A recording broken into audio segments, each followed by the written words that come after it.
¿Qué tal? Les habla Jorge Gestoso. En el programa de hoy, los migrantes en Estados Unidos con otro notable invitado, Miguel Tinker Salas, historiador y profesor emérito directamente desde Los Ángeles. Miguel Tinker Salas, una cálida bienvenida al programa. Muchas gracias. Saludos a todos y todas. Miguel, hay un cambio notable en la opinión pública estadounidense respecto a la migración según encuestas. Una que quiero citar y compartir contigo y con la audiencia es nada menos que The Gallup dice que el 79% de los adultos estadounidenses consideran que la inmigración es algo bueno. Dice que el respaldo para la vía ciudadanía por la ciudadanía es alrededor del 78 al 85% de los encuestados están apoyando que los indocumentados accedan a un proceso legal si cumplen algunos requisitos. Y esto también importante para nuestra audiencia, dice que a pesar del repunte de las deportaciones y la retórica dura del gobierno, solo entre el 38 y el 47% apoya las deportaciones masivas, lo que representa una baja comparada con el año anterior. La encuesta de Gallup concluye que dice que hay un cambio notable en la opinión, ya que la mayoría ve a la migración como algo positivo y apoya las medidas pragmáticas que permiten a los indocumentados regularizarse en vez de deportaciones masivas. ¿Cuál es tu lectura de lo que está sucediendo que esta encuesta lo refleja, Miguel? Las encuestas son muy importantes porque comienzan a notar un cambio dramático en la política interna de Estados Unidos hacia los inmigrantes y refleja la posición que había antes de la manipulación que empleó Donald Trump, el presidente. Recordemos que su campaña se basaba en el hecho de que iba a deportar criminales, violadores, asesinos, tal como lo hizo en su primera campaña presidencial al bajar de las escalinatas diciendo que México enviaba a los criminales a Estados Unidos. Y lo que ha pasado es lo contrario.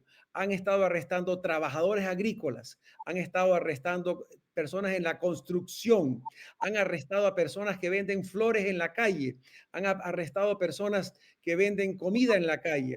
Y esas personas son parte integral de la sociedad, son parte del tejido social de este país.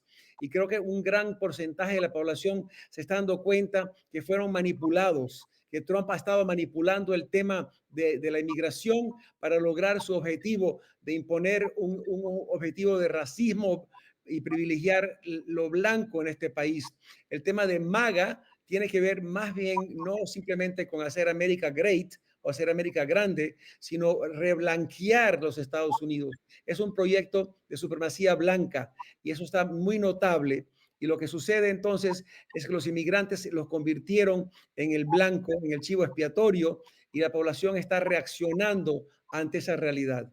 Tú nos estás hablando desde Los Ángeles, considerada una ciudad, si no me equivoco, santuaria, o por lo menos de acuerdo al gobernador Gavin Newsom, y ha tenido grandes enfrentamientos justamente Trump, justamente con el gobernador, un gobernador demócrata que tiene amplio apoyo y California es un estado clave. ¿Cómo has podido leer lo que ha sido ese embate del presidente Trump contra Los Ángeles? Y tú nos contarás entonces el despliegue de la Guardia Nacional y personalmente contra el gobernador. Bueno, hay una guerra contra California, en primer lugar. Trump lanzó al 4 de junio una guerra contra California. Ve en California su principal enemigo y ve en Los Ángeles y el hecho de tratar de dominar a Los Ángeles, dominar a la ciudad que tiene santuario como algo central en su política. Por eso, a partir de la primera semana de junio, desplazó no solamente a las tropas de ICE, que es la policía interna de migración, pero también a la tropa del estado de California, una tropa estatal bajo la potestad del gobernador. Y eso lo llevó a los tribunales y logró ganar ante los tribunales. Pero también no esperaba la resistencia. Los Ángeles se ha convertido en el epicentro de la resistencia hacia la política de Donald Trump, hacia la política de Stephen Miller, hacia la política empleada, impulsada por estos individuos que quieren crear del inmigrante el chivo expiatorio. No se dieron cuenta que Los Ángeles tiene una larga trayectoria, una historia de resistencia que va desde 1920, los trabajadores inmigrantes, a los trabajadores campesinos, a los derechos civiles, y tiene un historial muy importante de resistencia. Entonces, en ese contexto, ha encontrado que estudiantes jóvenes, familias enteras, grupos comunitarios han protestado desde los campos agrícolas de Ventura y de Oxnard al centro de Los Ángeles con una activa resistencia. Pero a la vez también Trump quiere representar California como un estado rebelde. Sí lo es, en apoyo a los derechos civiles de los ciudadanos y de los inmigrantes, porque los inmigrantes, sigo insistiendo, son parte del tejido social de este estado, de esta ciudad y de este país. En pocos días, Trump cumple los primeros 6 meses en el gobierno. Sabemos, o en audiencia también, tiene presente que cada 2 años aquí en Estados Unidos hay elecciones, por lo menos parciales legislativas, y entonces cada uno o la mayoría de los asientos a nivel del Congreso están en juego, y este impacto de esta encuesta podría jugar políticamente como con los republicanos que apostaron a esta versión de Trump de las deportaciones masivas y a toda la fuerza. Yo creo que sí, yo creo que el tablero está cambiando. Es claro que hay una resistencia no solamente a la política migratoria, pero también recordar que la inflación ha comenzado a repuntar. Este mes tenemos ya el 3% de inflación. La gente va a votar su bolsillo, va a votar su cartera, va a ver los gastos, aumento de la gasolina, aumento de los precios de huevo, aumento de todo. Entonces, claro, está el escenario es posible si los demócratas logran desarrollar un mensaje. Aquí el problema fundamental también es la falta de liderazgo por parte del Partido Demócrata.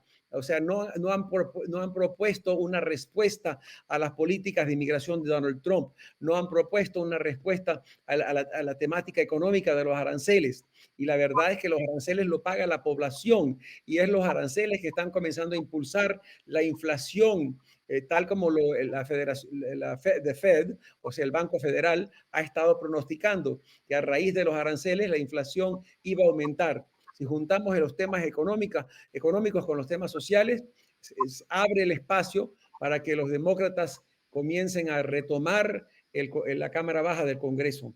Pero de nuevo, insisto, les falta un mensaje concreto, claro, y enfrentarse a Donald Trump.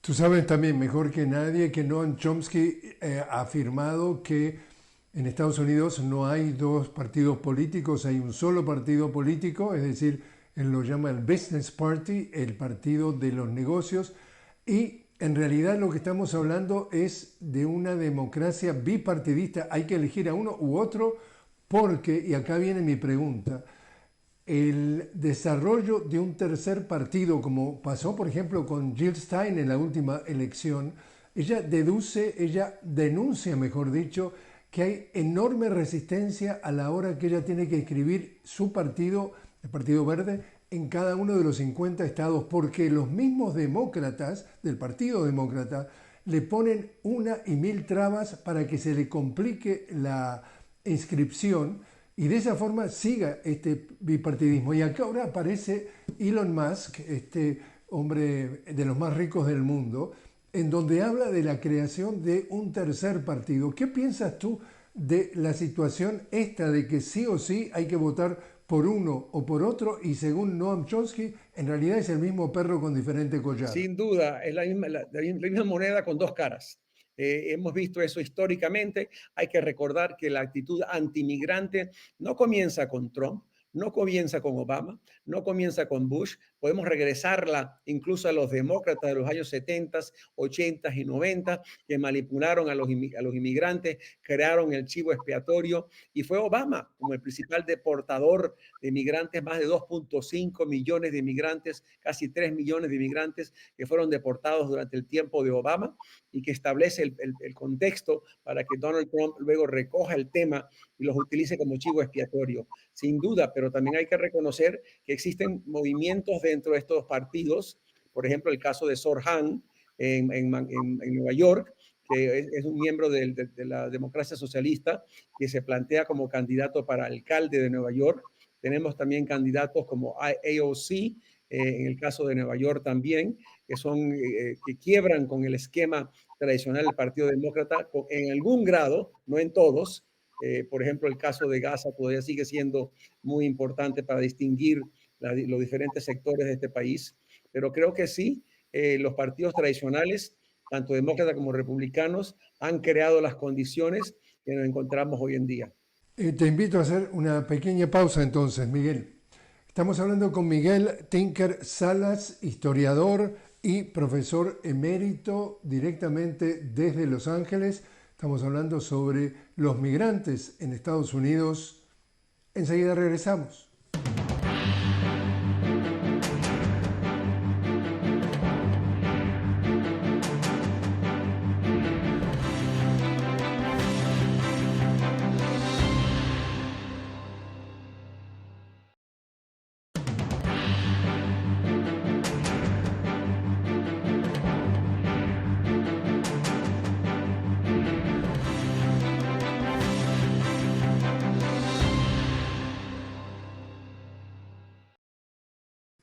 Continuamos hablando con Miguel Tinker Salas directamente desde Los Ángeles. Miguel, profesor emérito e historiador, estamos hablando sobre los migrantes en Estados Unidos, que para quienes recién se unen a este programa, una encuesta de Gallup refleja un cambio significativo en la opinión pública de los Estados Unidos, que están a favor de los migrantes, incluso de los migrantes indocumentados. Pero quiero traer a tu atención, Miguel, el caso particular de estas deportaciones masivas que lanzó Trump sobre migrantes latinoamericanos, que los pone en un avión, los manda a una cárcel en El Salvador, una cárcel para terroristas llamada SECOT, y en ese montón de migrantes van 252 venezolanos que no se sabe nada de ellos, es decir, el gobierno de Venezuela ha tratado de comunicarlo con abogados, no les permiten visitas, llevan más de varios meses en esa situación. El gobierno de Venezuela los llama secuestrados. ¿Cómo lees ese caso en particular de los venezolanos que están en esa cárcel sin saber ni siquiera los nombres y sin acusación ninguna sobre ellos? Cumple con el proyecto de externalizar la crisis hacia América Latina, igual que vimos anteriormente con el envío de prisioneros a Guantánamo, porque también se consideraba Guantánamo como cárcel para inmigrantes. Se han enviado inmigrantes al SECOT en El Salvador, se han enviado a Sudán, se han enviado a Dubái.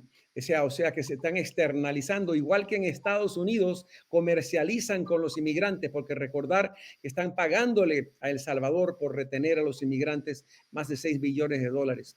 Entonces se está comercializando el tema de los inmigrantes por deportar. Aquí en Estados Unidos, Core Civic y Geo Group son dos de los principales cárceles privadas, encarcelamiento privado, donde la mayoría de los inmigrantes están siendo retenidos mientras supuestamente los procesan para deportación, y estas compañías son grandes contribuyentes a la campaña de Donald Trump, y a la vez también reciben miles de millones de dólares por encarcelar a inmigrantes. Incluso ICE sigue diciendo que el principal reto que enfrentan es que no tienen dónde retener a los inmigrantes mientras preparan para deportación. Y hay que recordar el papel de ICE en particular, que acaba de recibir una inyección de 170 mil millones de dólares para continuar las redadas, para continuar las deportaciones. El proyecto presupuestario que se acaba de aprobar va a crear la Policía Nacional en este caso ICE, está el servicio federal del presidente, y eso es un cambio dramático dentro de este país. Justamente voy a pintarlo con pinceladas muy gruesas y tú me corriges si son demasiado gruesas. Acá estamos hablando, como tú dices muy bien, de un negocio y es el negocio de encarcelar a los inmigrantes indocumentados. Acá estamos hablando de que hay cárceles privadas y durante justamente el gobierno, incluso anterior de Trump, se ha aprobado grandes cantidades de dinero para construir más cárceles privadas. Cárceles privadas que están dando ganancias realmente multimillonarias. Y acá viene la trampa de la cosa. Esas ganancias multimillonarias se denuncia que están transformándose también en donaciones, en financiamiento de muchos de los congresistas en Washington, incluso hasta podría tocar niveles más altos de los congresistas. Entonces la pregunta del millón es, ¿cómo pensar que algún día en Estados Unidos el Congreso va a aprobar una reforma migratoria amplia con el camino a la ciudadanía si de llegarse a aprobar eso, esos congresistas que lo aprueban dejarían de recibir donaciones o en América Latina hasta le dirían coimas de estas grandes empresas productoras de cárceles privadas para llenarlas de indocumentados? Por eso yo insisto que tanto republicanos como demócratas prefieren manipular el caso de los inmigrantes, crear de ellos el chivo expiatorio, que resolverlo, porque más bien reciben fondos, han logrado comercializar con la explotación de los inmigrantes, tanto su mano de obra y ahora también cobrando 1% por enviar remesas, o sea, por las remesas van a cobrar también, están cobrando por el encarcelamiento, están cobrando por su deportación, e incluso sigue siendo la manipulación concreta de crear el chivo expiatorio, pero atrás de esta creación del chivo expiatorio está el proyecto racista de supremacía blanca. Hay que quedar concretos. Lo que impulsa Stephen Miller, el asesor principal de Donald Trump sobre inmigración, es un proyecto de blanquear Estados Unidos. Lo hemos visto en el primer gobierno de Donald Trump, cuando Sessions, el principal asesor de Donald Trump y fiscal de la nación, dijo, necesitamos un espacio para reblanquear la nación. Y atrás de esta manipulación de los inmigrantes viene un discurso de privilegio blanco, de desarrollar un país, entre comillas, que ahora sería primordialmente blanco, que es imposible pensarlo, pero así lo plantean ellos. Ahora, también, Miguel, por lo menos una afirmación que también me interesa tu interpretación, porque esa afirmación consiste en una pregunta, y la pregunta es, ¿Donald Trump está cambiando a Estados Unidos o está revelando lo que es Estados Unidos? Yo creo que ambas cosas, porque revelando lo que es Estados Unidos, explotando el racismo histórico de este país, explotando, para decirlo claramente, la debilidad de lo que es la democracia en este país, el gran país que se hacía para aparentar como el eje central de la democracia para el resto del mundo, queda descubierto la fragilidad de sus instituciones. Pero yo creo personalmente, y lo he escrito anteriormente en la jornada, que estamos en la antesala del fascismo. Primero estamos atacando a las universidades, desmantelando los derechos civiles, con un tribunal supremo que apoya casi en mayormente a Donald Trump, debilitando a los sindicatos, a los organismos sociales, persiguiendo a los inmigrantes, creando las condiciones para un gobierno autoritario, un gobierno donde la figura central del presidente domina todo discurso político y todo tiene que ser aprobado por el gran líder en este contexto, Donald Trump. ¿Cómo ves tú lo que está viviendo América Latina en relación a migración y en relación a todos los aspectos de la vida, ya sea social, económica, política, esta nueva etapa de Estados Unidos? Yo creo que hay distintos esfuerzos por enfrentar a la nueva realidad. Algunos países como El Salvador simplemente ayudan, cooperan, facilitan un proyecto de América que impulsa Donald Trump. Recordemos que cuando Marco Rubio, secretario de Estado, por primera vez sale del país, ¿Dónde va? No va tradicionalmente, va a Alemania, Inglaterra, España, Francia. No, en este caso fue a Centroamérica, fue a El Salvador para crear las condiciones donde El Salvador se convierta en un repósito para los inmigrantes que enviaron más tarde. Igual tenemos resistencia por parte de Lula, donde la imposición de aranceles del 50%, que no tiene nada que ver con la economía, tienen que ver con la idea de que tiene Donald Trump de que Bolsonaro es una figura que hay que rescatar en este contexto. Y se ve claramente por parte de Brasil un esfuerzo por buscar cómo diversificar su economía para no tener que basarse mayormente en Estados Unidos. Hay respuestas muy distintas.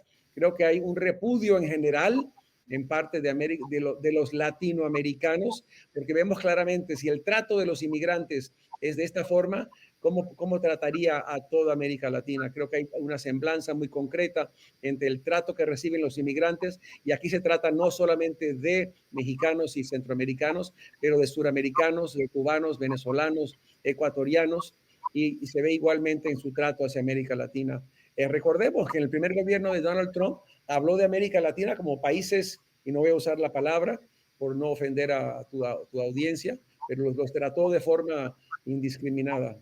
Justamente tú hablabas de Brasil y en el día de ayer, Lula, es decir, en el día de ayer la Fiscalía de Brasil le pide a la Corte Suprema que condene a Jair Bolsonaro por golpe de Estado y asociación ilícita para cometer un crimen. Ahora, también Lula sale y denuncia públicamente que Bolsonaro mandó al hermano a los Estados Unidos, que se contactó con algunos congresistas, entre ellos Mario Díaz Balart, para mandarle el mensaje que Trump ponga presión a Lula a efectos de que elimine la posibilidad de que se condene a Bolsonaro. Es decir, el hermano de Bolsonaro va a Estados Unidos, golpea la puerta para que el presidente de Estados Unidos dé la orden de que a Bolsonaro no se lo puede tocar y no se lo puede condenar. Eso es la denuncia de Lula. ¿Qué piensas tú? Yo creo que hemos visto esto ya por más de 2 décadas. La derecha latinoamericana y la derecha estadounidense se reúnen anualmente en la reunión de CIPAC, donde comparten ideas, visión, comparten apoyo, y creo que estamos viendo el ejemplo de eso en lo de Bolsonaro. Lo vimos también en el caso de Calderón, de Peña Nieto, en el caso de México. Lo hemos visto en el caso de Uribe en Colombia, y lo seguiremos viendo porque existe un nexos muy concreto, muy claro entre la derecha latinoamericana y la derecha en el contexto estadounidense, y buscar cómo apoyarse uno al otro. Te pregunto si peligra la democracia tanto en Estados Unidos como en el continente americano. Yo creo que la democracia peligra donde quiera, pero en particularmente en Estados Unidos, y concretamente se nota la fragilidad de lo que fue la democracia en Estados Unidos, con el colapso de las instituciones, con la manipulación de un Tribunal Supremo de Justicia que fue establecido, que fue impulsado por Donald Trump. La política del primer gobierno de Trump era nombrar jueces federales, tanto en el Tribunal Supremo como en las Cortes Federales, que hoy día le está dando el resultado. En este contexto, se ve que el gobierno, en vez de tener balance entre la presidencia, el Tribunal Supremo y el Congreso y el Senado, tenemos un partido dominando todos los aspectos políticos del país, y en ese contexto hay poco espacio para la democracia. Miguel Tinker Salas, gracias por estar con nosotros. Un placer, gracias a ustedes.